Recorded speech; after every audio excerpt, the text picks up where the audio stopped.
আমরা সৎসঙ্গ কেতন আছি জয় গুরু।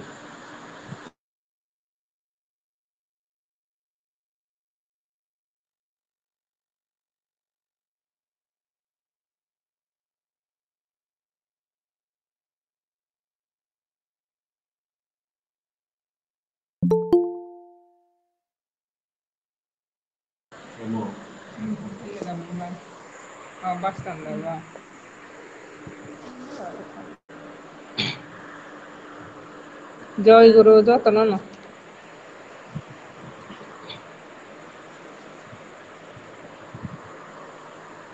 Haji sabo thangbai nai sat sanggani tongkhayo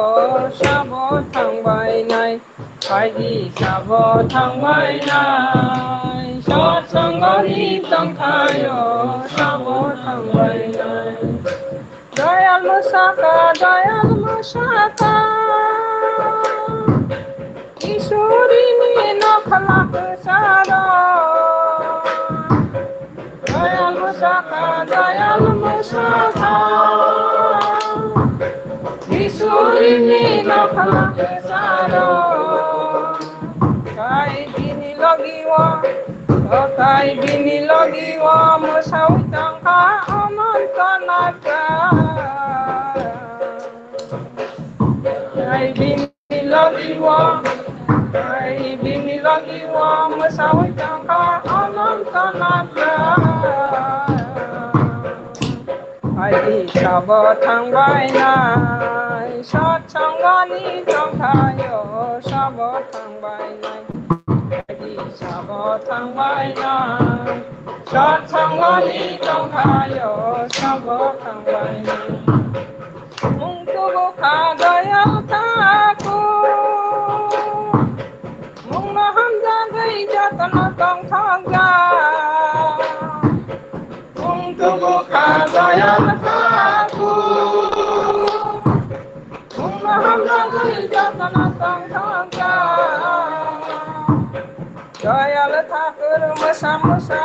na burung-burung mungkino Dayal thakur musa-musa na burung-burung mungkino Na burung-burung mungkino Na burung-burung mungkino Na burung-burung mungkino Na burung-burung mungkino Dayal thakur musa-musa na burung-burung mungkino Dayal thakur musa-musa na burung-burung mungkino Na burung-burung mungkino Na burung-burung mungkino Na burung-burung mungkino Na burung-burung mungkino Dayal thakur musa-musa na burung-burung mungkino Dayal thakur musa-musa na burung-burung mungkino Na burung-burung mungkino Na burung-burung mungkino Na burung-burung Haji sabo thangbai nai sat sanggani tongkhayo sabo thangbai nai Haji sabo thangbai nai sat sanggani tongkhayo sabo thangbai nai Mungni sandes mungni pera Salai mohon kasa Mungni sandes mungni pera Amda bayu salai adul gerong Adul gerong Adul gerong Adul gerong Mung na hamda bayu salai adul gerong Mung na hamda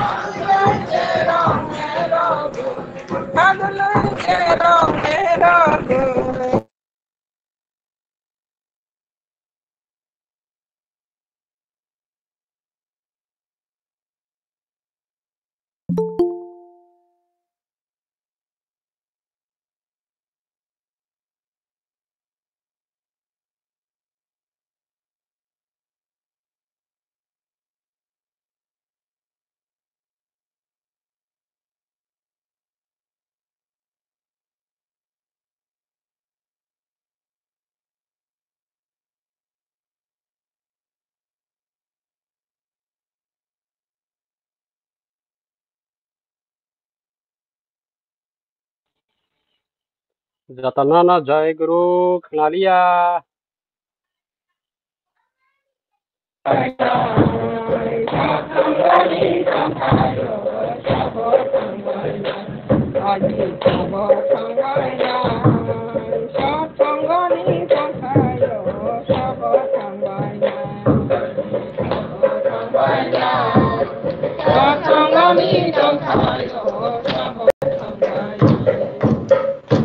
জয় গুরু।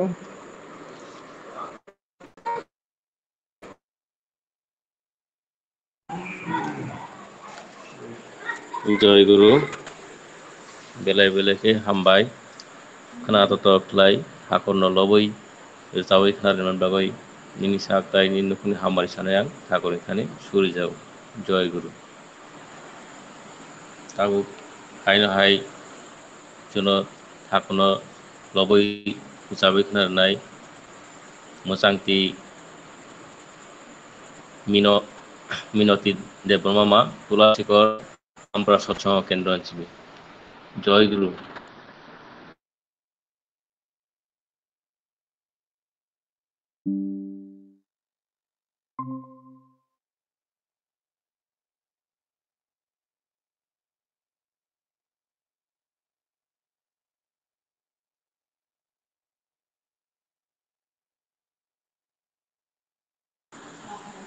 জয় গুরু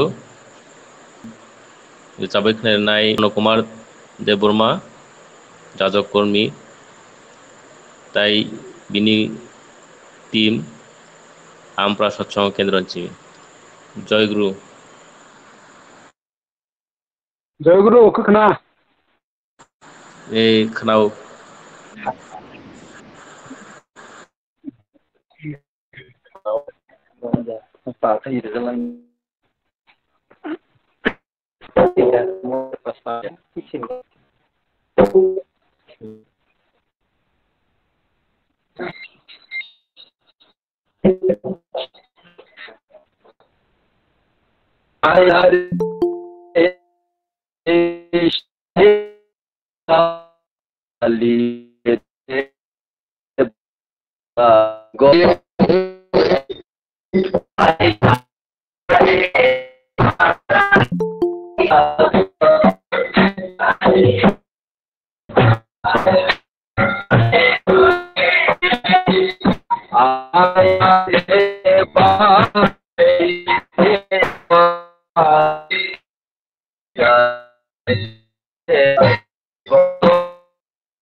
रे भाई आगुन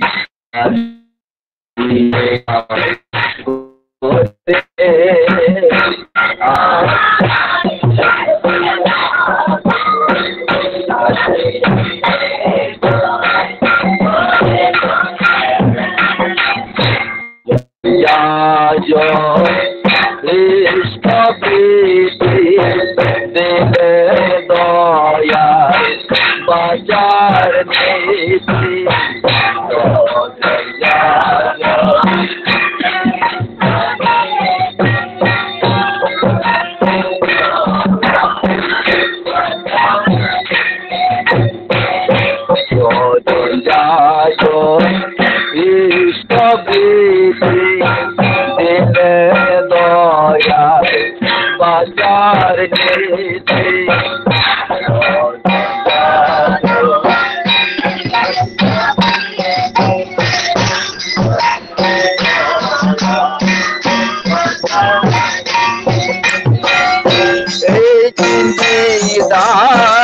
मन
बोले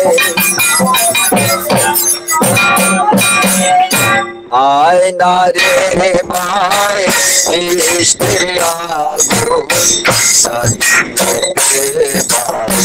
गोरे गोरे आय नारे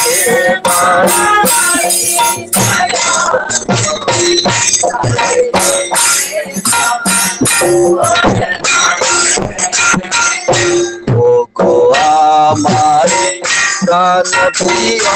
तो मेरे ये बेदौर गान पिया तो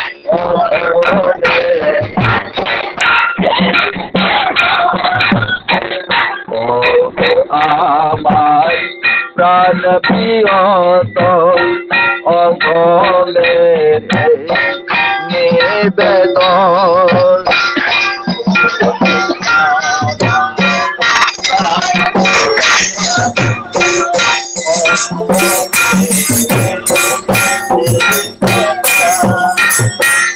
দয়া করে দাও হে দয়া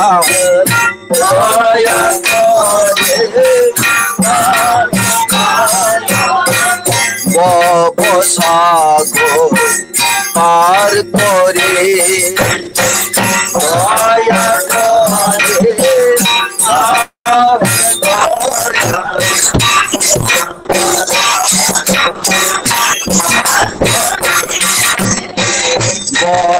ভবসাগর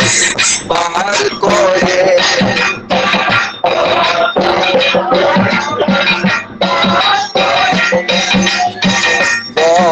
ভবসাগর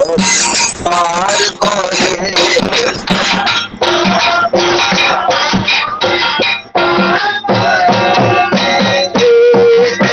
দায় মানলে করে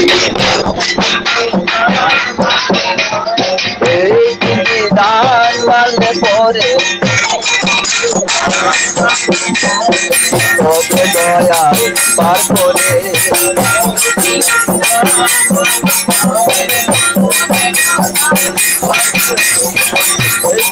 দান মানলে পরে দান মানলে পরে তবে দয়া পার করে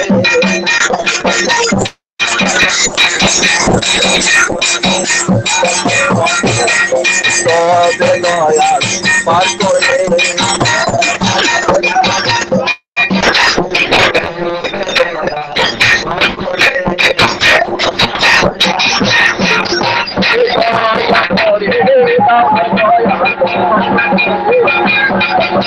দয়া করে দাও হে দয়া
जय गुरु बेलाय बेलायखे ताव पान्दा अरनो पाइखा ताव जों पाइखैसा कतल हालबायनाय ठाकुर नलबै इष्ट प्रसंग खालामनानै हाइसिंग पयलानो सुनो ठाकुर इष्ट प्रसंग सायखनाय मोजां विशाल देव बर्मा जाजक कर्मी आमफ्रा सत्संग केंद्र अंशिमी जय गुरु दादा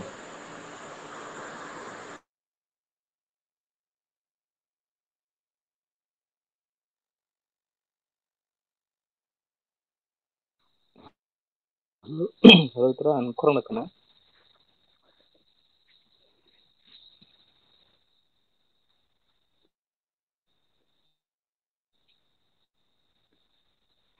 Halo, kurang kena boleh.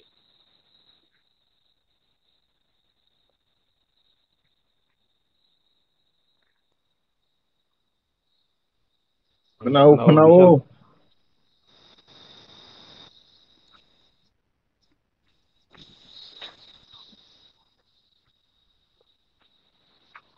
Kemudian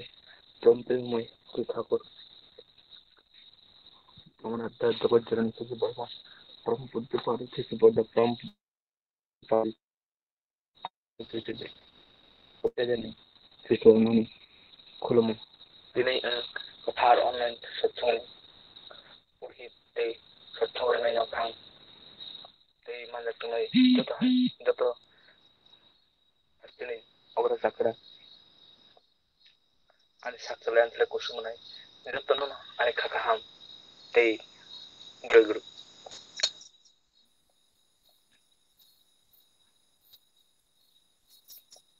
आं आसा खालामो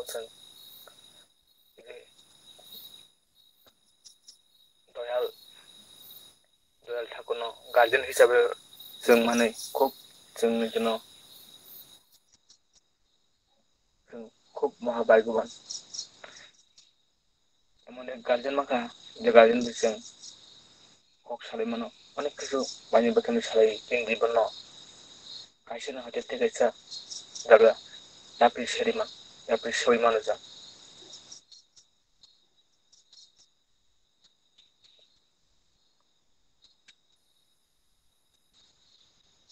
माने गार्जेन बाय जों नाङै माखा जन्म बरखौनो जों आसै फैयो जों जेबो सौभाग्यखा जे बर्तमान आचार्यदेव बिसोरनाव बोसोर बिनि खानि बर' खायखाय तनि समयनो बर' जों मध्य खायो दिनै कक साव जोंनो तैबो आनन्द खायो ठीक बो दिनारो बाइबल फाइथाका बतेबो फाइना बागै जों कक गोसार जा फाइ जों आनन्द खाय दङ बागै साला जों सैथोनो बिनि सैथोनो जों दाबो सेरखम बागै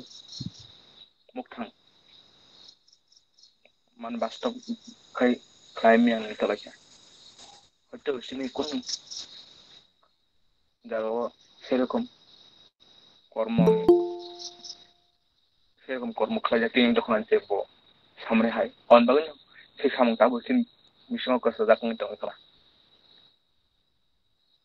लकडाउन समायाव मालिक जोंनो दिनै आमब्रमन खाजानबो दुइतला खाजान बागै आशीर्वाद खालायखाया ठीक अमहाय लकडाउन समायाव आप्रो सिरसिर दारा दङ दे बर्तमान दे दुर्गापुर मन्दिर आरो मन्दिर गानाव कायसा पुखुर करमा दं पुखुर लगे सिरसिर दादानि खुब इच्छा दे ब पुखुरनो पुखुर तुकुनानि पुखुर जाफुं सुनानि बबिना इच्छा प्रकाश खालायखाना आरोखि आ दुर्गापुरनि बर'मा तारपरे बर्तमान आचार्यदेव पुखुर मालिकनि बस्ला खरंनि बे कक साला से पुखुर मालिकनि जे बुफा बहाय गुरबाय तमनि ब थैथामान परेंका पुखुरनि जत दायित्व बिन बस्ला सं थाय आफाद कालांका बस्ला खरंनि दं अबस्ला खरंनो आफाद कालांका फिनो खरंनि बस्ला कक सावन परे अबस्ला सं राजिंखा जे पुखुर न मालिक न रिविल ना बर कोशिका तारपरे बरक बर्तमान आचार्यदेव कक खानावै सिरसिर दादानो निवेदन खालायाखै पुखुर मालिक रुई इरखांखानि मालिक खुब खुशी तारपरे खानो बसाका दे आजगनि ओ दुर्गापुरनि मन्दिरनि गुरबाय रङो ताबुक ते बाकी काजबो रां खालायलायनो नामो देखसका ओंखायनो गुरबाय साका आगे जोंनो खालायनाय होननाय बरफ साका ओंखायनो पुखुर जे पुखुर बरफ जे पुखुर सिरसिदार हामजां उनाव पुखुरनो देव नायटक खालामना बागै बिनि सायाव माफिक खालायनाय बागै 50 लाख रां नाव ठीक असमय लकडाउन बोरि दिखा लकडाउन बागै केनेके गुरबाय करबो कालेक्शन खालामिया ते देवगरबो सेरकम थांलाय खालामिया लकडाउन बागै ब्रक नबा फायलेका फायाखै मालिक देव सगा से तो खानानै तो ककटाल लखिया फेव लकडाउन बागै ब्रक अगस्त माने ले केनेके खरसे गुरबाय थने दाखिरजा ब सुति ना होया कुनै देवगर थागा कुनै लकडाउन आप्रो सिरसिर दादा सलिबा हामिया ब सिरसिर दादा बाय आसे कामबो कक सले माले माले खानो बजे सुलित्रा मोना सुलि पायना दका पायना नायखाङो ब बर्तमान आसुदेव मालाय एखने सावे एखने आसुदेव हने आसुदेव क्लियर होगा थानी नरक मानाय नरक नाबो खलायमोन हने साइड होगा अब बखने बकम बिन खाउस तो पिहेजा जे नरक मानाय नरक सब कुछ खलायमोन हने जे साइड हमन गने बक ऑनलाइन थुथं खलाय ऑनलाइन माध्यम कबमा गुरबेरन साइड ठीक सावे दिखायो कबमा गुरबेर बनो फोन खलाय ए सथमनि जे अकाउंट नंबर सानका अर्गर लाइखौ माके रां जे नांमनि आमसुक पुनंग थाका तांकाय आसर देबुंख बाक्सित पुरुष बजे सावाबो नंगौ आउन बागैनो आसमेबो माइकै ओंखा अर्ग थुमलाइखे कामबु खलाय कमायखै नाटक खलाय जेबाबे सिलसिदारन इच्छांगो अमायकन खलाय ठीक अ समय न लकडाउन समय न सिलसिदार दुर्गा पुर हॉस्पिटल बिन सरिनारिने थांबो न पुखर था आदिनो पुखर सलामनि एक मास सिंगेखौ आजग पद्द खुमरक गौमा नाचुंग थक आ पुखर काइखा एक मास सिंगेखौ पद्द खुमु बारखा आफरु ठाकुनि काइसु उत्सव दङ दुर्गापुर मन्दिर सरिनाजों थांगोन सिलसिदारा पुखर थागा थांनो याखुं सुका खूब आनंद है का पुखर ठीक एजे मालिक खूब बिनिथा पुनः हने आरो गुरबेर खूब आनंद माखा गौमा गुरबेर थांै नायखा बेफोर दुर्गापुर दङ ठीक ओ मालिक कुछ खलायसिन न लास्ट मुहूर्त सिरसि दादाने बनजे बिनि थैयाखौनो बिनि कास्टबाव दुर्गापुर मन्दिर नंखा ताई गाव रान गुरबाय बिनि थानो पुरान खायमा बागै सै प्रभुनि जाय प्रभुनो खोज खायमा बागै सेरकम ओंखारनि गुरबाय दन नंगै जाखा ठीक ओ माहायनो एजे बर्तमान आसुदेव बाक्सित पुरुष सिनारन गुरबाय खूब आशा खलाय बबिन बखान कक साइड हो जे नक मन्दिर बायदि आं फायनाय बिनि रगै सङ तुइ फायर जोंबाय दङ आनन्द खालायनो बिनि उनाव साजालकरा ब्रह्मपुजो रबिन्द्रा तीन मन्दिर पाइखानाय जेफोर साइफ्राव बहु साइडआव जे मन्दिर पाइखनो तीन आरो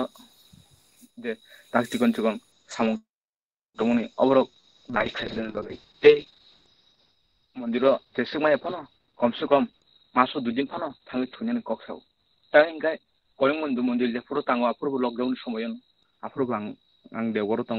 आफोर नगमाय गम्बुस पाइखनो रेडिं थाखा रेडिं थमन पुरे तेहा गम्बुस सबाइरो तेहा तांरु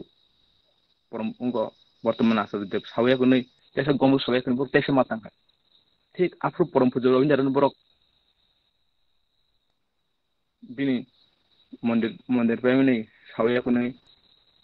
बिनि तेसा परम पुजो रबिन्द्र आफोर बनो कलिं मन्दिर बरं साइरो जे मन्दिर बाखै दिलिनो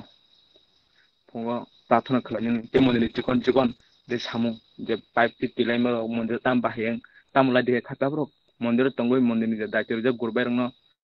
नान्या बगैसा मन्दिर थुकाय खै सिमिनो आबे मात्र नाइ चेक खालामनो हर ताम बाहें बादुम ताम बाहें आबो मन्दिर तंखै सिमिनो साइमने हिनि मन्दिर थुरि हिनि बो मासो खाइ बनो साइरो ठीक अ माइकन नारन बरो खायका आं कलिं मन्दिरफोरबो नगा फाइगो कलिं मन्दिरफोर एक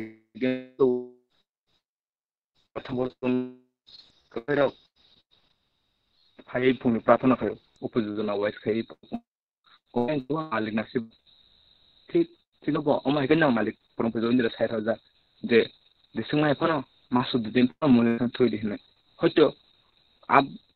अमनि मादि फनो सैतिन मन्दिर जे ताव चिकन जे सामु दंरो आव पाइ कमप्लिट दंगै हयतो मालिक खुजिनि फाइमु ताइंकाय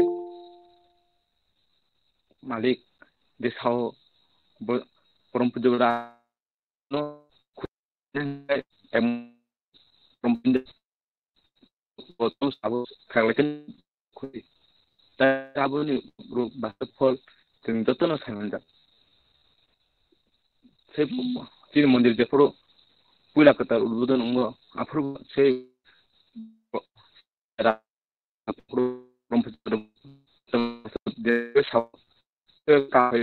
Apurwo sisi dara fai mundur khai kai bo khushi ngai ठीक ताबो अमा के जों खालायगोन जे मन्दिर नि जों तों खालायनो दं तबो जारा जे जुक्तों याखौ बरबो जाहाथे जुक्तों खायमोन अ सांबो जुक्तों तमनो निजिनो सुख शांति खालाय तनि मन अबनो दसन थाने अनुरोध तयां बिसोर आलोचना लगुलिया टाइम बंग दखा मुसते कक्सवान किसु इष्टप्रसंग खायमोन मुथारिका बेले बेले हामबाय ठाकुरनि नागौमानि गौरब सायखोनारन बागै निसा ताई नखुनि हामबाय सानाया ठाकुरनि थानि सुर जागो ताव जुन ठाकुरनि इष्ट प्रसंग सायखोनारनाय दिनैनि बिफांफ्रा ब्रह्म गोनां बिजन देब ब्रह्मा दादा जाजब कर्मी आमफ्रा सत्संग केन्द्रसिम जय गुरु दादा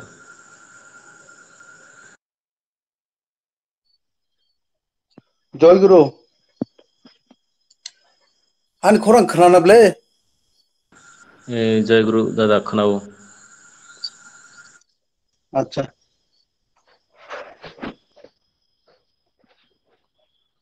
प्रमोदय ठाकुरानी प्रमराजा जगतजननी श्री श्री भरमा परम पूज्यपाद श्री श्री भरदा परम पूज्यपाद श्री श्री आचार्य देव परम पूज्यपाद श्री श्री अबिन्दादनि याकुंग आंनि खुलुमु याफोरै दिनै सानजा जरनि गोथार अनलाइन सत्संग पान्दानि पुरहित ते मानजाक तंनाय आंनि सिलाय आंनि मा बाबानि समान ते आंनि सिलाय अकरा आंनि साकसालाय आंनि सिलाय कुसु मनाय संनो जतनो न जे मानजाक तंनाय जतनो न दिनै सानजा जरनि जय गुरु याफार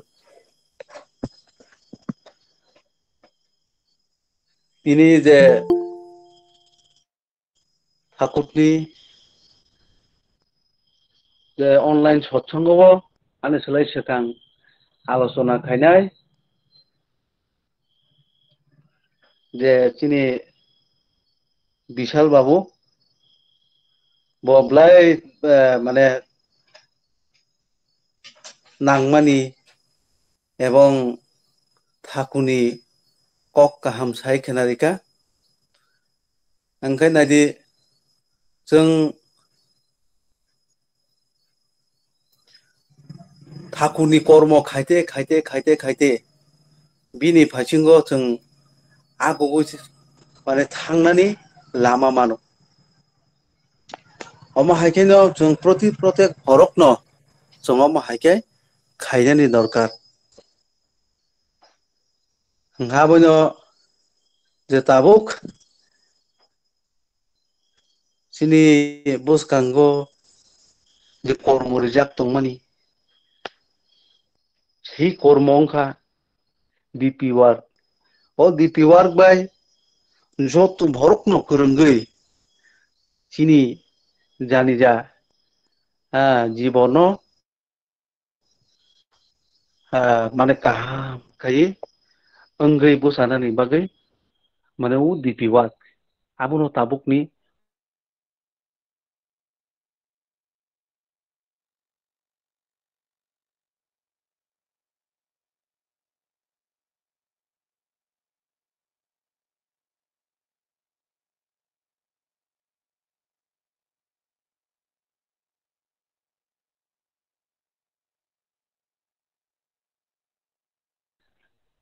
फोरोंगै तंनाय बरकनो साय हरो जे चिनि परम पूज्यपाद श्री श्री अरविंद दादा परम पूज्यपाद श्री श्री आचार्य देव बन व्यक्तिगत व्यक्तिगत तो हामै बसानाय न पारिबारिक हाम बसानाय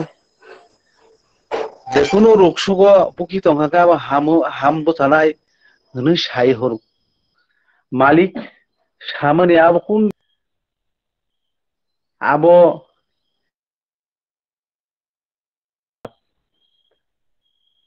मुतायनि कक कुनु दिन हावक लाया जों देवगर थांफ्रु जे आचार्य देव साय हरो नरक যে মাছনো সাও নরक नुखुंनि अनेक दायित्वबान माने दायित्वआव दङ जे मारक नरक नुखुंनि सामं पाइ जे